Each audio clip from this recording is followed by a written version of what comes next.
네, 이런 소식이 있습니다. 호르무즈 해협 아시죠? 페르시아만에 있는 이란 관할 하에 우리 유조선 다 이 호르무즈 해협을 통과해야 되고, 그래서 트럼프 대통령이 바로 이 지역에 군함을 보내서 너희들 유조선은 너희들이 지켜라 라고 하고 있지 않습니까? 거기에 대해서 천안길은 빨리 우리도 군함을 보내자, 트럼프 대통령 요청에 응해야 된다 라고 하고 있는데요.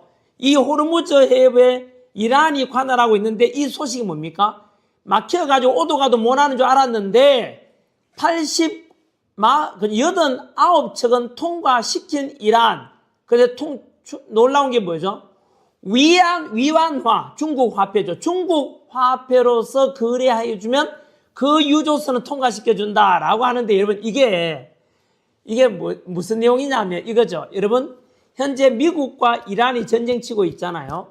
미국 뒤에는 이스라엘과 함께하고 있고, 사우디와 함께하고 있고, 아랍에미리트와 함께하고 있는데, 이란은 혼자죠. 이란 뒤에 있는 나라가 누구지요? 중국이죠. 중국이 이란으로부터 석유를 계속 가져갔잖아요. 자, 그런데 여러분, 이 이란하고 지금 미국이 전쟁치는 이유가 뭐죠? 자, 다시 한번 묻겠습니다. 미국이 베네수엘라 마두로 체포하고 작살내고 또 이란과 전쟁치고 있잖아요. 왜 하필이면 베네수엘라와 이란이죠? 그 이유가 뭐죠? 첫 번째가 그냥 언론에 나오는 거는 뭐죠? 두 나라 공통점이 친중 좌파 정권이다. 친중 좌파. 따라서 이란과 베네수엘라 전부 다 배후에 중국이 있기 때문에 세계적으로 1대1로 사업이라든가 중국이 지금 점점 공산화 전 세계에 시켜가고 있으니, 거기에 맞선 미국 트럼프 대통령이 시진핑을 중심으로 중국을 제압하기 위해서 친중 좌파 정권 마두로 베네수엘라와 하메네이 이란에 대해서 지금 전쟁 군사작전을 감행하고 있지 않습니까? 그 속에는 두 번째가 또 뭐죠? 바로 석유입니다. 둘 다 공통적으로 석유가 나고 있다. 세 번째가 뭐죠? 세 번째가 부정선거. 미국 부정선거 배후에 중국과 이란과 베네수엘라가 있다. 세 가지 나왔죠? 그 속에 또 하나가 뭐냐 하면은 미국과 이 중국과의 패권 전쟁 속에는 군사적인 패권보다도 더 센 게 바로 경제 패권이지 않습니까? 경제 패권에서 또 제일 중요한 게 돈이죠. 상징적으로. 미국은 달러를 쓰고 있는 나라고 중국은 위안화를 쓰고 있지 않습니까? 위안화를. 그런데 바로 이 이란이라는 나라가 달러 대신에 중국의 위안화를 통해서 석유 수급을 하고 석유 팔고 하겠다 이랬잖아요. 그 중국이 배후에 있는 거죠. 왜요? 중국의 위안화가 더 통화에 있어서 기축 통화까지는 안 되더라도 영향력이 있도록 만들어 주려는 거죠. 반면에 미국이 그거 뺏기면 끝나잖아요. 미국은 전 세계가 바로 뭐죠? 달러를 기축 통화로 해서 달러 찍는 나라가 누구죠? 미국. 그래서 전 세계가 통용되는 게 기준 화폐가 가장 메인 화폐가 기축 통화가 달러가 되길 바라고 있잖아요. 그래서 결국은 이 중국이 점점 위안화를 통해서 경제 패권을 점점 장악하려고 하는데, 그걸 제압하기 위한 이유 중에 하나가 미국이 베네수엘라와 이란과 전쟁치고 있는 이유 중에 하나가 그겁니다. 달러 기축 통화, 달러 패권을 계속해서 장악하기 위한 의도도 있다. 이렇게 보시면 될 겁니다. 그래서 지금 이란은 배후에 중국의 도움을 받고 있기 때문에 지금 이 뉴스처럼 중국 화폐 위안화로 거래하게 되면은 통과시켜 주겠다라고 했지만은 여러분 이거 머지 않았습니다. 결국은 미국 달러가 이깁니다. 두고 보시면 알겠죠. 이미 제가 이거는 작년부터 해왔죠. 역사를 공부해보면 알 수 있거든요. 중국은요, 시진핑 정부는 오래 못 간다니까. 결국은 시진핑을 따르고 있는 이재명은 썩은 동아줄을 잡고 있는 거 아닙니까? 미국은 가장 세계에서 튼튼한 동아줄이에요. 100년 전이나 지금에 일관되거든요. 미국은. 그러니까 썩은 동아줄 잡고 있던, 중국 동아줄 잡고 기대고 있던 베네수엘라, 이란, 쿠바까지 곧 착살한다 하잖아요. 그리고 그 다음 차례가 이재명 차례다. 제가 이렇게 말씀드리는 근거 있는 이야기지요.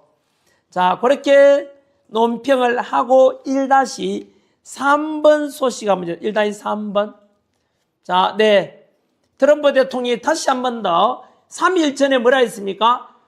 주요국 5개 나라 콕 집어가지고 군함을 파견해 달라 그랬죠. 그 중에 일본하고 한국이 포함됐는데 우리 한국 이재명이가 머뭇머뭇 하니까 트럼프 대통령이 뭐라 했습니까? 그래, 너희들 충성심 테스트 해보려고 군함 파견 요청했는데 다들 안 도와주고 외면하네? 알았어. 너희들 그랬지? 두고 봐. 다음에 너희들이 어려울 때 나도 외면할 거야 라고 트럼프 대통령이 직접 화를 엄청 내면서 이야기했다 그래요. 감정이 섞여 있지 않습니까? 너희들이 이럴 수 있냐? 심지어 콕 집어서 한국, 사우스 코리아는 지난 40년간 물론 병력 수는 조금 실수했는지 의도지 몰라도 45,000명이 한국에 지난 40년간 우리 주한미군이 지켜주고 있는데 너희들이 이럴 수 있느냐? 여러분, 이 트럼프 대통령의 엄청난 분노가 있었지요. 정확히 말하면 28,500명의 주한미군이 있는데요.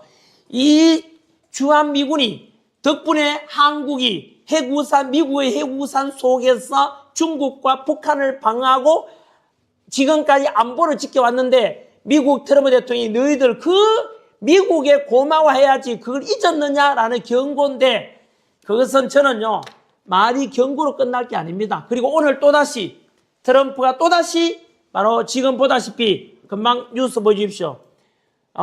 금방 뉴스요. 1-13번. 네. 다시 한 번 더 파병을 압박하고 있지 않습니까? 동맹국에 대해서. 저는요, 어제 저희들 기자회견 했잖아요.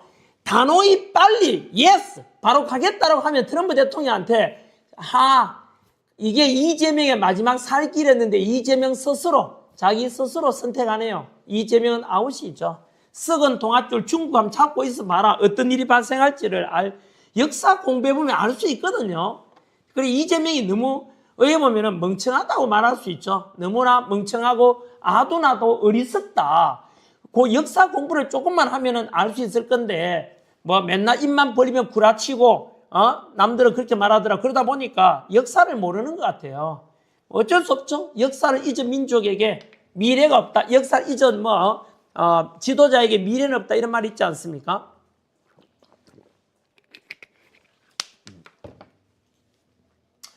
자, 그거는 곧 두고 보면 알겠죠. 그죠? 이재명 오래 못 간다고 그런 건 제가 근거를 두고 이야기하죠. 1-14번 소식은 뭔가요?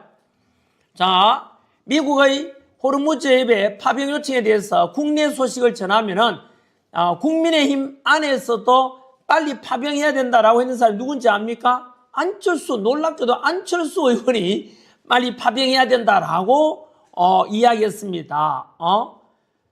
국민의힘의 안철수가 오랜만에, 이런 이야기 꺼냈고요. 반면에 1-15번에 여당 의원은, 이견입니까? 여당 의원은, 파병하면 안 된다라고 반대를 하고 나섰습니다. 더불어민주당의 이기현 의원이죠. 이재명과 똑같은 목소리를 내고 있죠. 자, 여기까지가 현재 미국과 관련된 소식이고요. 시청자 여러분, 지금 대한민국에서 벌어지고 있는 일은 단순한 정치 갈등이 아닙니다. 이미 우리는 체제전쟁이 한복판에 서 있습니다. 총선과 폭탄은 없지만 법과 제도, 사법과 행정, 언론과 교육을 통해 국가의 방향이 조용히 그러나 집요하게 바뀌고 있습니다. 겉으로는 개혁과 정상화라는 말을 쓰지만 실제로는 자유민주주의의 뿌리 자체를 흔드는 변화가 진행 중입니다. 이 전쟁의 가장 위험한 점은 많은 국민이 아직도 이것을 정치 싸움 정도로만 인식하고 있다는 사실입니다. 체제전쟁은 하루아침에 완성되지 않습니다. 수십 년에 걸쳐 인사 구조를 바꾸고 법 해석을 바꾸고 기준과 상식을 바꾸며 천천히 진행됩니다. 사법은 판단을 미루고 언론은 침묵하거나 왜곡하며 행정은 책임을 회피합니다. 이렇게 쌓인 결과는 어느 순간 돌이킬 수 없는 상태가 됩니다. 그때가 되면 국민은 선택하지 않은 결과를 떠안게 됩니다. 체제전쟁은 이미 과거형이 아니라 지금도 진행형인 현실입니다. 이 전쟁은 누군가 대신 싸워주지 않습니다. 정치인도, 권력자도, 외부 세력도 대한민국의 체제를 대신 지켜주지 않습니다. 오직 깨어있는 시민의 각성과 행동만이 체제전쟁을 막을 수 있습니다. 침묵은 중립이 아니라 방관이며 무관심은 항복과 다르지 않습니다. 지금 필요한 것은 분노가 아니라 인식이고 구호가 아니라 연대입니다. 대한민국의 미래를 지키는 마지막 방어선은 시민입니다. 지금 이 순간 시민이 나서야 할 때입니다. 체제전쟁에서 가장 먼저 희생되는 것은 진실입니다. 사실은 의견으로 격화되고 거짓은 해석이라는 이름으로 포장됩니다.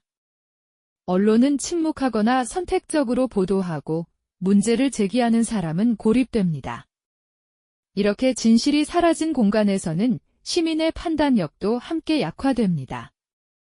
체제는 총이 아니라 정보로 지배됩니다. 무엇을 보게 할 것인가, 무엇을 보지 못하게 할 것인가. 그 통제권을 쥐는 순간 전쟁은 이미 끝난 것입니다.